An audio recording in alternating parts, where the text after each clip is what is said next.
Judge Judy would say, listen up, because it's not possible to walk down a street, into a shopping centre, into a dining room, into a restaurant, indeed, dare I say, into a classroom, without seeing young people addicted to their smartphone.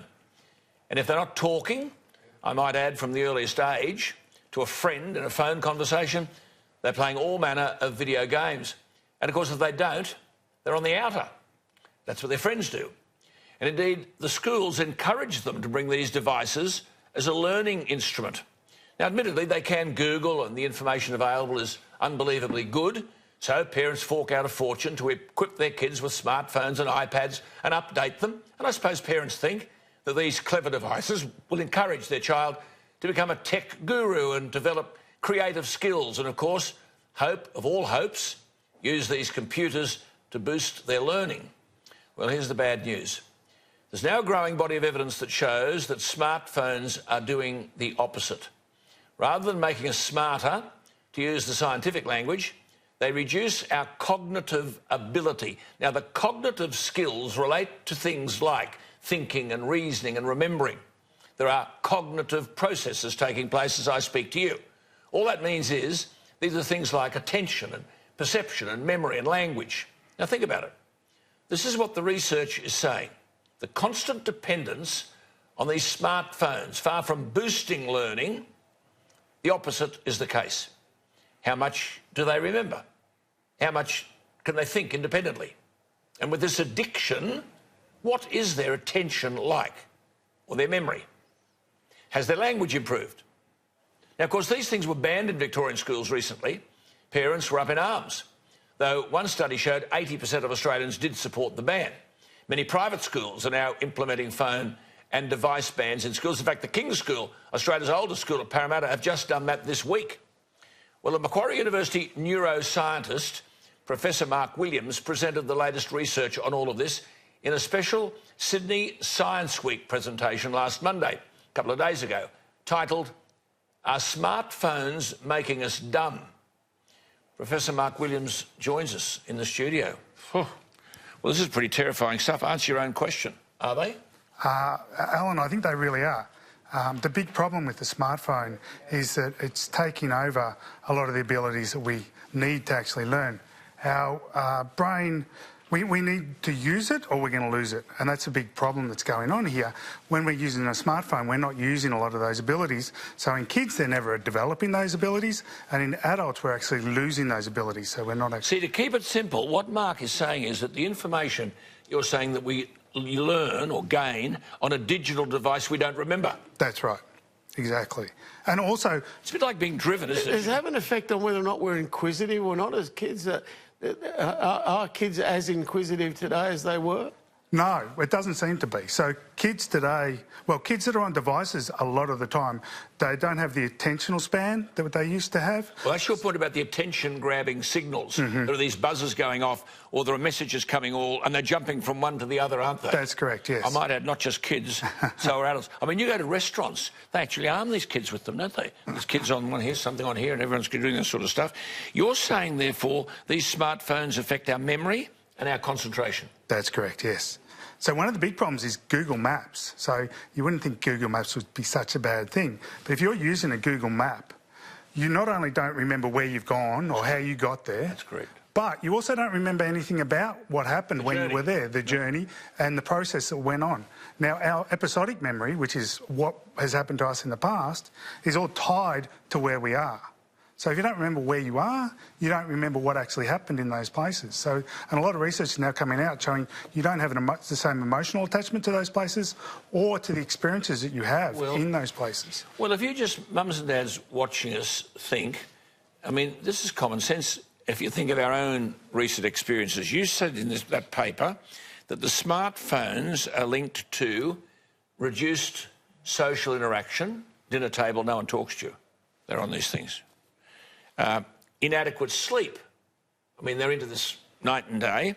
Poor real-world navigation, so that whole world's going past them and they're indifferent to it because they're on this thing here. And then you say depression. Just to amplify that a bit. So depression, it's been shown that there's a link between depression and how many hours you spend on a smartphone or on a device. So the more hours on those devices. And we think that's because when you're on a device, you're not making the normal social connections that you make in real life. So these kids are on smartphones. They've got lots of friends on smartphones. They've got lots of friends on Facebook. But the more friends you have on Facebook, the less friends you have in real life. And you actually don't learn how to communicate with people. So we learn how to read facial expressions, how to read body language by communicating with people. If you're not communicating with someone, then you're not going to learn those abilities. So when you try to make a friend, you're not going to be able to. You're a neuroscientist, OK? So I'm entitled to ask the question, and our viewers are entitled to know that the bloke is not sort of making this up. You're a scientist. Simply, are our brains being affected detrimentally by this? Yes. So Susan Greenfield, who's a very famous neuroscientist in England, Baroness Susan Greenfield, wrote a book 5 years ago, called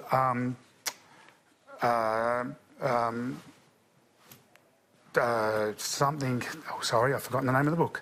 But it's a very good book, and she claimed back then that this was going to be the next big issue in society, and that was 5 years ago. And the research that's come out since then has been much more damning than the research that had came out.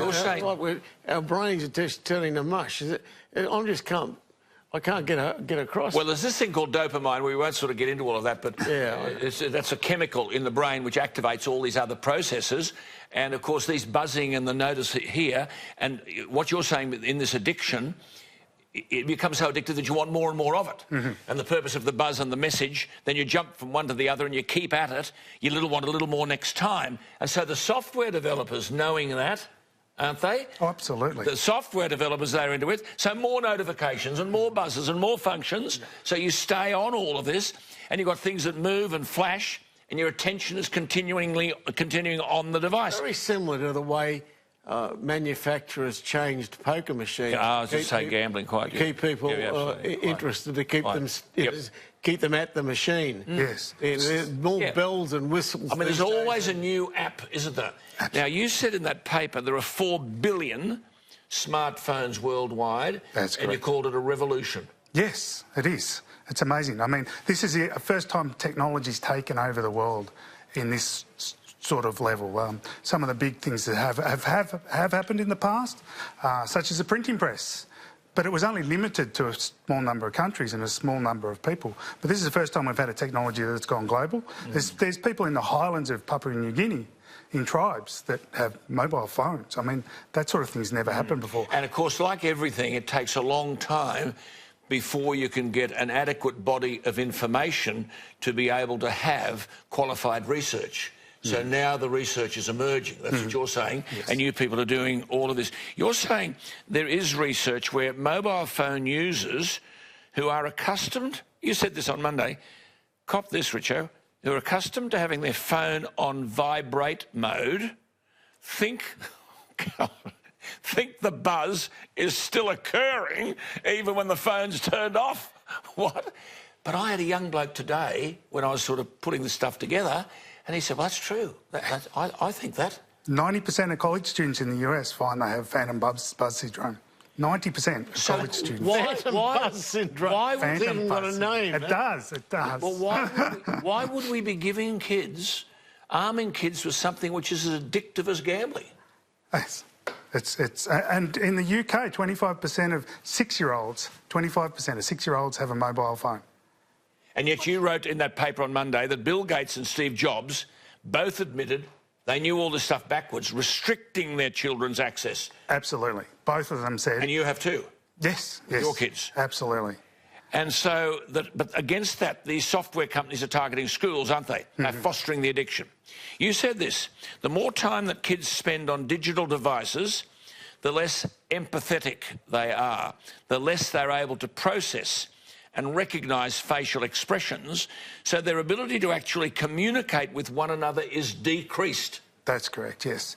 So 10-year-old kids, if you take them off the devices for 5 days, they have better empathy and better ability to understand facial expressions. We're socially incompetent. Yes. And it's not just the kids, it's adults as well. I mean... Oh, yeah. Right? I mean, parents are victims, and you say that parents then, and this affects the upbringing of the child, because the parent is on the thing. The parent is distracted from the child's needs and the child's need for attention and the child's need for time. So that's a double whammy. Eh? The child's need for love. Yeah. That's what it's about. Yeah. And the thing is that we learn everything from our parents when we're at that age, and they're not actually seeing their facial expressions because they're not actually seeing what they're actually doing because they're not watching the child. So they don't learn how to read facial expressions. The other really scary thing, if I might add, is that Australian schools lead the world in adapting these technology to schools. We are number one in the world for number of hours on the internet per child. Number one for the ratio of devices to kids in schools, and number one for the number of hours the kids spend on devices in schools. Well, let me just take another point that you made, because this is really significant for mums and dads. You said that there's now 30 years of research which shows that people who read something on a screen will remember 10 to 30% less of the material compared with reading it on paper. Now, you'll remember there's been a revolution in the teaching of spelling in the last same 30 years, and basically you learn spelling by just pushing the words past you on the blackboard, not the rote learning that we learned, and kids can't spell, they don't know anything about phonics or whatever. And you're saying 10 to 30% they learn less from the screen than they do if they read it on a piece of paper. Now, holy Nelly, where are we heading? University students work for me, and you look at what they write, and Terrible. it is laughable. It is so, the spelling is so bad. It just makes me think, well, what the hell have you been doing for the last 10 years? It is scary. In your education. So are we doing anything about that? Well, as I said, we are leading the world in technology in schools. And there's a lot of Asian countries now that are doing the opposite. So they're decreasing the amount of technology in schools. I don't want to upset you. This is a neuroscientist. This is a major speech given on Monday. Now, can anyone out there tell me they read one single word in any media outlet about this speech? This is the point. And how this is affecting kids. And I would have if I... Yes, if absolutely. And you made that point earlier, that the brain is like any other muscle. Use it or lose it. And you said in your paper, use a navigation device rather than our brain, and we lose the ability to know where we're going. That's true. What about sleeplessness and anxiety? You said the more friends you have on the more friends you have on social media, the fewer you are likely to have in real life. That's correct. And the more time you spend on social media, the more likely you are to have depressive symptoms. And then, this is pretty terrifying stuff, this, because this is research, there's a direct correlation between suicide and the amount of screen use. That's correct. That's an American study, 500,000 adolescents, yes. An increase in depression over the past 5 years. That's a recent study that's just come out. It's a huge study with 500,000. NIH is now participating in another really big study, but the results of that won't be out for a number of years. OK, so we've talked the problem, we've solved the problem. Now, we've talked the problem, let's get the answers. Just one question. Does that mean bullying? Is that the thing that's upsetting them, making them depressed? No, it's just time on a screen. So it can be if they're doing gaming on the screen. It can be if they're looking at pornography, which is another big problem, addiction to pornography. There's a big link between addiction to gaming and then leading on to addiction to pornography, internet pornography, and then on to gambling, and then on to alcohol. And there's also, if they're on social media, you also get increase in suicide tendencies. Right. So it doesn't matter, well, it's not the bullying. Well, before we go, although it's a big problem. Professor Mark Williams, a neuroscientist, did actually in that paper provide the answers. And here are some of them. Turn off the software alarms and notifications. Put strict time limits around screen use. Keep the screens out of the bedroom. Minimise social media. Replace screens with paper books and other non-screen activities. Here he is, Professor Michael Williams said in the paper, we need to teach our kids to be innovative and creative, empathetic and curious, and being on a device is never going to teach you that. Absolutely. You've got to keep saying it before we start hearing it. Yes. Hey, very good to talk. We've got to start listening to. Really good. Thank you very much for coming stuff. on. Thank you so much. There he is. Well, it's up to us now. I find all that rather terrifying, and we are betraying our young kids if we don't take heed of the message that the professor has given us.